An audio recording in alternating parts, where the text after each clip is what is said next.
Hello everyone, and welcome to English Pod, the channel where we make learning English fun. In this series, we break down key words, slang, idioms, and cultural references from each episode of Sex and the City to help you naturally improve your English. Watch our videos either before or after you enjoy the episode to boost your understanding and language skills. Don't forget to subscribe and turn on notifications so you never miss an update. Let's dive in. Okay, so let's get into it. Early on, Carrie's narration, it has this almost jaded feel about finding love, about monogamy. The source material calls it cynical. That kind of distrust, maybe, that lasting love is really possible in that NYC scene. Right. Cynical. The Yeah. skepticism. Yeah. Does that underlying feeling, does that sound familiar at all in how people talk about dating today? Well, it's funny, isn't it? That cynicism, it kind of foreshadowed this tension we still see. We're all hyper-connected now, but maybe lonelier. Still wondering if real commitment is, like, achievable. The scenes changed apps instead of bars, maybe, but that core question, can you find the real thing in all this chaos? It's still there. Yeah, absolutely. And then, boom, we meet Mr. Big. He's labeled an archetype. Mr. Big. The powerful, successful, but kind of emotionally unavailable guy. An archetype being like a classic pattern, right? A recurring type. Exactly. A standard model almost. We all recognize him, or versions of him. Who are the Mr. Bigs today, do you think? Is it just the same guy in a tech hoodie instead of a suit? Maybe. But it taps into something deeper. Right. Ambition, maybe the allure of what you can't quite have. It tests your own feeling of worthiness, perhaps. Interesting point. So today, yeah, maybe it's not just money. It could be the intense artist, the startup founder, the guy saving the world. But that core mix of power and distance still seems to hold some fascination, even if our ideas about partnership are, evolving. Right. Okay, shifting gears a bit. Miranda. She's brilliant, but wow, she overthinks everything on her dates. Oh, Miranda, yeah. The word used is neurotic, meaning like really anxious, overanalyzing every little thing. Have you ever caught yourself doing that or seen friends go down that spiral, reading into every single text? Oh, totally. Haven't we all? That overthinking, especially when you first meet someone and you're feeling vulnerable, it feels pretty universal. Yeah. Maybe neurotic sounds a bit clinical now, but the behavior, replaying conversations, trying to decode emojis. Yeah. Our digital world just gives us so much more data to fuel that anxiety, doesn't it? Oh God, the emoji analysis is Yeah. a whole deep dive in itself. Right. Okay, but on another note, the show really presented these women as empowered, particularly around sex. Choosing casual encounters, owning their desires. That was pretty bold for TV then. It really was quite groundbreaking for the time. How does that portrayal of female agency, choosing what they want sexually, how does that connect with where things are now? Well, that's one of the show's big legacies, I think. It helped make those conversations public, took them out of just private chats. Sure. It definitely pushed the culture forward, gave women more permission, maybe, to talk about and act on their desires. Now, the conversation's broader, more inclusive, but that first step, destigmatizing female sexual choice, that was huge. Yeah, undeniably. Then there's Samantha. She has this super confident, almost untouchable vibe. The ultimate facade. Exactly. The source mentions facade, that maybe underneath that powerful exterior, there are insecurities about real connection. It makes you think about the fronts people put up when dating. What kind of facades are common today, do you reckon? Oh, wow. Well, connected to online profiles, right? Oh. The curated Instagram feed showing the perfect life. Right. All highlight reel. Exactly. Or Yeah. maybe overemphasizing career success to seem, desirable, stable. The core reason is probably the same, though. Trying to manage vulnerability, hide the shaky bits while you're looking for someone. Makes sense. Okay, let's get into some specific phrases. Play the field. Carrie sees women doing this, dating around. Standard dating behavior, potentially. With dating apps making it so easy to connect with lots of people, Yeah. is that still the main way people approach dating, just keeping options open? I think the ease of connection now definitely amplifies that tendency. Not that people don't want something meaningful eventually, maybe. Sure. But those early stages, exploring options is common. We just use different words now, right? Swiping, matching, talking to a few people. But the idea, keeping your options open, very much still a thing. Yeah, the terminology changes. And they talk about wanting to be in the driver's seat with dating and sex. Right. Taking control. Do you think women today generally feel like they are more in control of those things? Oof, that's complex. I mean, yes, in some ways, there's more openness, more info, which is empowering for many. Okay. But Yeah. let's be real. Old societal expectations, power imbalances, they haven't vanished. So while the potential to be the driver's seat might be higher, actually navigating it all, still tricky, still unequal sometimes. Not a level playing field for everyone. Yeah. Lots of factors. Okay. Beyond the rebound, that comes up. Someone jumping into something new right after a breakup. Ah, the classic rebound. We've all seen it, right? Maybe even done it. What's the psychology there? Why do people do that? Well, often it's about avoiding the pain, isn't it? Yeah. Distraction. Yeah. Or maybe a quick ego boost, proving you're still desirable, maybe even to your ex, unconsciously. Uh-huh. But it usually means you skip the actual processing part, which isn't great for building something healthy next time around. Yeah, that rings true. Then there's Charlotte. She's the believer, holding out for the one. The fairy tale. That perfect romance. How did her view clash with the others who were maybe more realistic or cynical? And is the one still a major goal for people? Charlotte's belief is a great contrast, yeah. It highlights that tension between the dream and the messy reality. Right. Today, I think maybe there's less focus on one soulmate and more acceptance of different kinds of fulfilling relationships. People might talk about finding their person, which sounds a bit more about compatibility, shared life, Yeah. not just the lightning bolt. That's a good way to put it. Your person. Okay. Carrie worries that some guys seem too good to be true. The classic suspicion. It's a common dating fear, isn't it? That nagging feeling. Have you ever felt that? Like, this can't really be this good. Oh, absolutely. It can be a defense mechanism, right? Yeah. Your intuition may be sensing something's off, a red flag. Or Or it could be your own stuff. Insecurity, fear of getting close, so you look for flaws. It's a fine line between being cautious and, accidentally pushing away something good. true, self-sabotage is real. Miranda's scared of getting played. Manipulated, used. Is that still a big worry for people dating now? I'd say so. Definitely. Dating involves uncertainty, vulnerability. Yeah. So worrying about dishonesty, manipulation, it's understandable. Yeah. And online stuff where people can kind of hide or misrepresent themselves, that probably just amps up the fear. Makes sense. We also meet someone Carrie interviews who is clearly not over someone. Stuck on the X. Yeah, totally hung up, can't really connect with anyone new. We've all seen that or been there.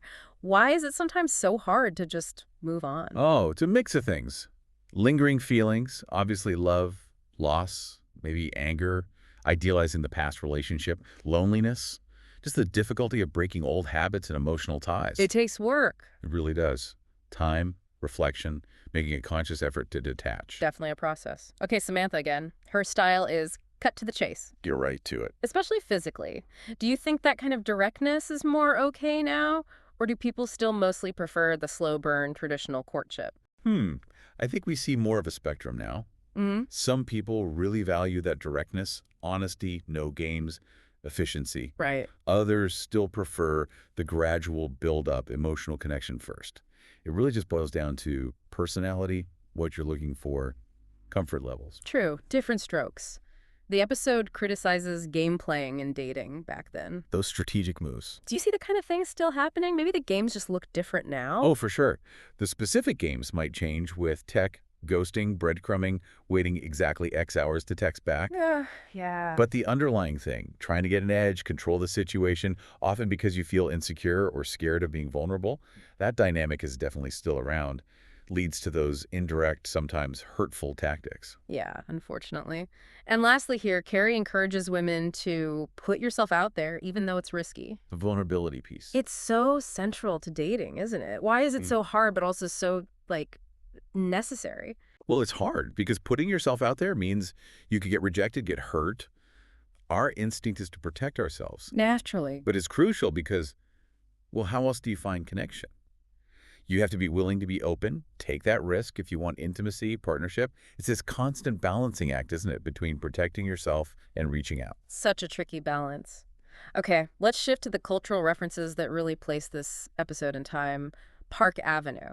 Mentioned as shorthand for wealth, a certain Park Avenue attitude. Right, instant status symbol. How much do things like where someone lives or their perceived social status still color our first impressions when dating? Oh, I think quite a lot, honestly. Even with the internet making the world feel smaller, Saying someone has a Park Avenue attitude, it still paints a picture, right?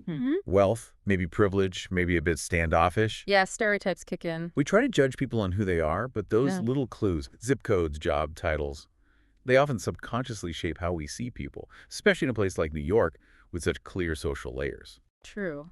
And the cosmopolitan. The drink became iconic because of the show. The pink drink. A symbol of that trendy, urban, female-centric vibe.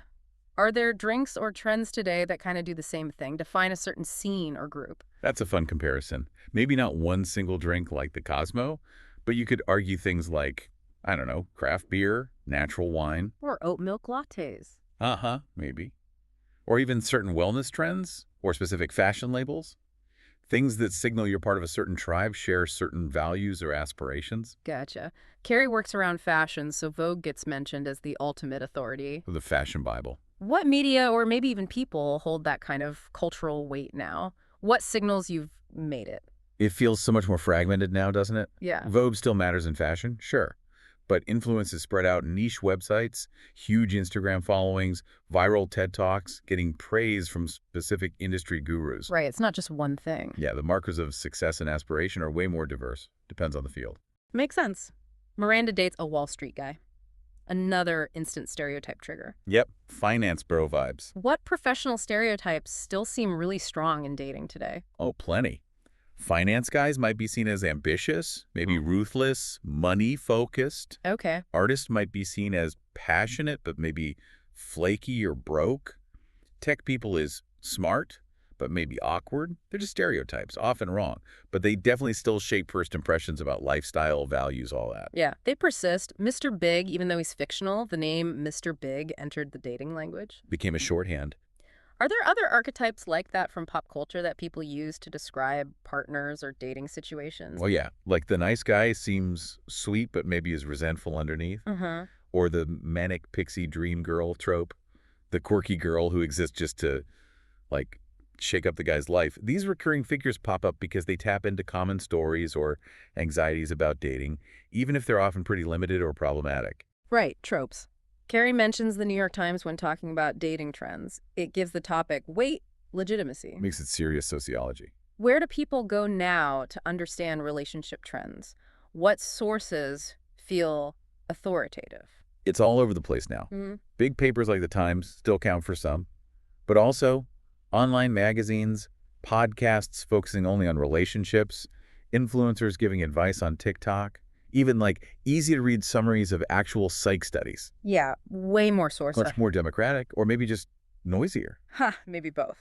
The show coined modelizers, guys-only dating models, highlights a shallow side of the scene. Very specific type. Do you see people today having similarly narrow, maybe superficial types they exclusively go for? Definitely. Maybe not always models, but yeah. People who only date within their profession or only date people who look a very specific way thanks to Instagram filters. Right. Or who only date people with exactly the same niche hobby, focusing on those surface things instead of, actual connection. Yeah.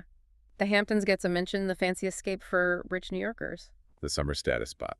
What are the equivalent aspirational getaways now? Where do people go to signal success and escape the grind?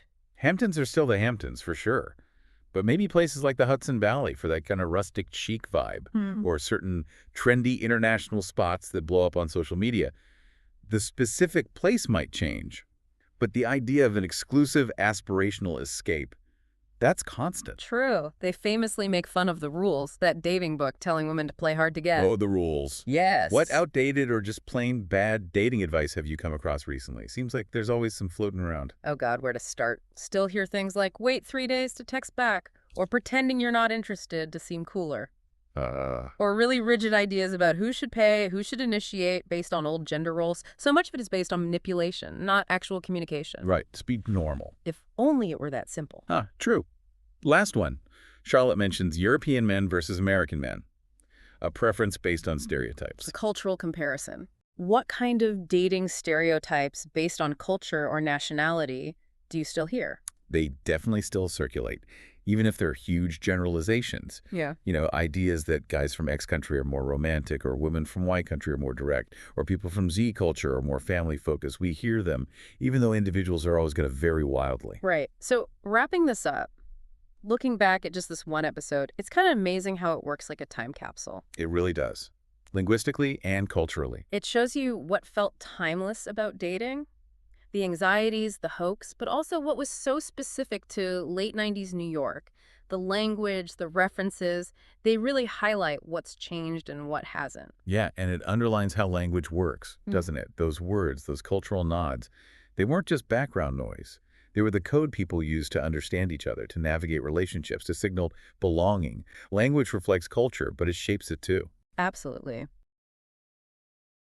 Our mission, if you will, is to kind of pull out some key grammar points from this episode. The idea is to get a deeper feel for how native speakers really use these things day to day. Yeah, absolutely. It's amazing how these structures, which can seem really complex on paper, are just, woven into normal conversation. It makes them feel much more real when you see them in a show like that. Okay, so let's jump in. First up, something that trips up a lot of learners. Present perfect versus simple past. Right. Carrie says in the episode, I've dated men like this before. Why? Why that tense? Why not simple past? That's a perfect place to start. The present perfect, I've dated, it basically links a past experience right up to the present. It tells us this isn't just a one-off thing from ages ago. It's happened before, maybe multiple times, and it's relevant now. It shapes how she sees this current guy. Ah, right. If she just said, I dated him last year, that's totally different. That's a finished action, done, over with, locked in the past. Gotcha. So I've dated has this kind of ongoing relevance, whereas I dated is just a fact from the past. Makes sense. Exactly. Now, something else. Sometimes the way they ask questions sounds a bit roundabout, not direct. What's going on there? Yeah, you're noticing embedded questions or indirect questions. Like when Carrie mentions, I asked him if he believed in love. Right, instead of just, do you believe in love? Exactly. That embedded form, often using if or whether, it tends to sound a bit more polite, maybe less, I don't know, abrupt. Yeah, softer. And the word order changes too. Notice it's if he believed, subject, then verb, not the inverted did he believe. You get indirect questions. Huh. Interesting. Okay, and they're always guessing what people are thinking or telling each other what to do. Oh, constantly. That's where modal verbs come into play. Modals, right. Little words, things like must, should, might, could, they carry a lot of weight. So when Miranda says he must be into you, that must isn't just a guess, it's strong speculation. She's pretty sure, based on the evidence. Okay, high certainty. And then advice, like you should forget about him, should clearly signals a recommendation, what she thinks is the right thing to do. These little words add all these, layers of possibility, obligation, certainty. They really do add nuance. Okay, here's another one.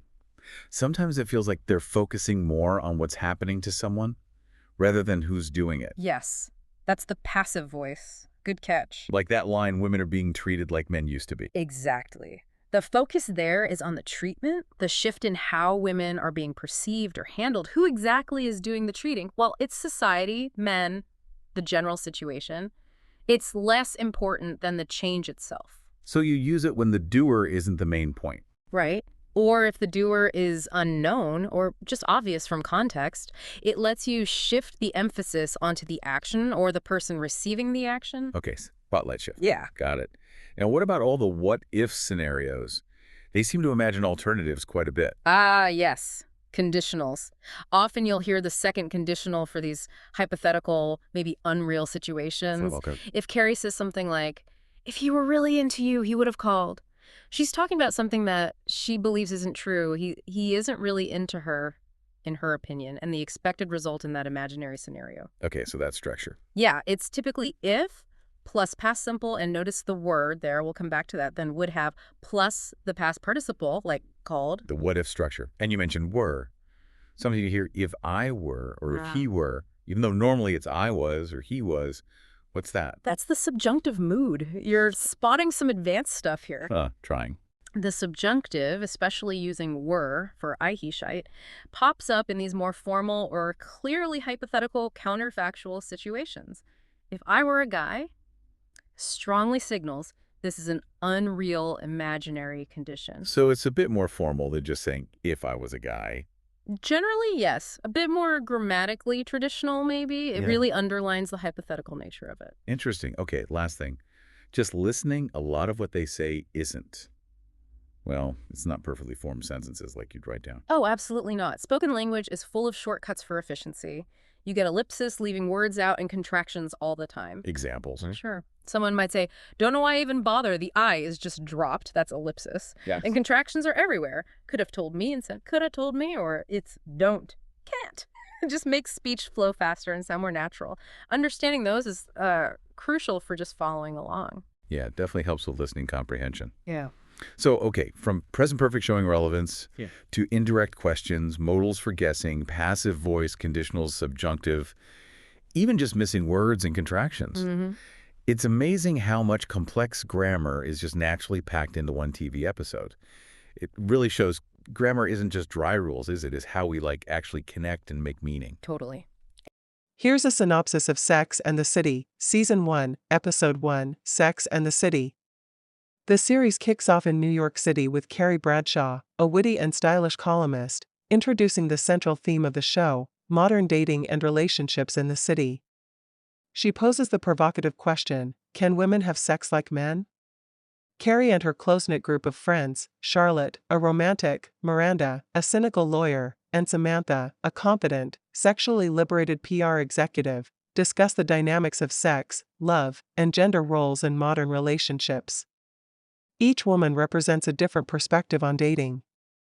Carrie explores this question both socially and personally, interviewing friends and observing singles around her. She even decides to have sex like a man by initiating a casual relationship with an ex-boyfriend, only to discover it's more emotionally complex than she expected. Meanwhile, Samantha sets her sights on a powerful man, Miranda navigates a blind date disaster, and Charlotte continues to chase ideal love. The episode ends with Carrie meeting Mr. Big, a charismatic and mysterious businessman, sparking a curiosity that will grow throughout the series. Thanks for watching. I hope you enjoy learning new words, phrases, grammar, and cultural references from Sex and the City. I will be back with the next lesson soon. Until then, bye.